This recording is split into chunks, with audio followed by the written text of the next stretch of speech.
জুলাই অভ্যুত্থানে ছাত্র জনতার আন্দোলনের মুখে পালিয়ে যাওয়া সাবেক সরকার প্রধান শেখ হাসিনা এবং তার দুই সহযোগীর বিরুদ্ধে রায় ঘোষণা হবে আগামীকাল।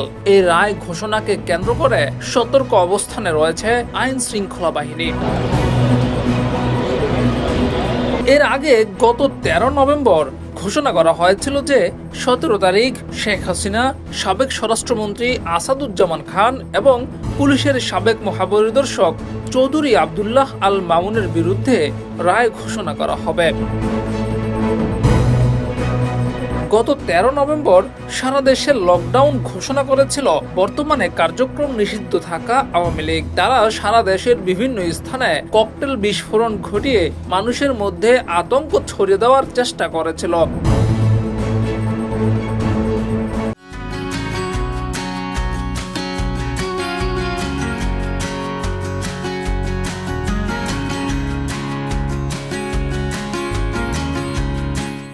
আগামীকাল 17 তারিখ যখন শেখ হাসিনা ও তার দুই সহযোগীর বিরুদ্ধে রায় ঘোষণা করা হবে, তখন আবারও নাশকতা করতে পারে তারা।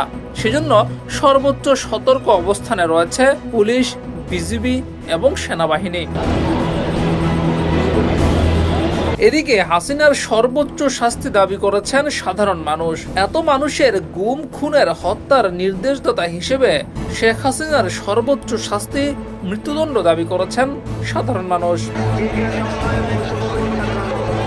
জিয়াউর রহমান, যুগের চিন্তা।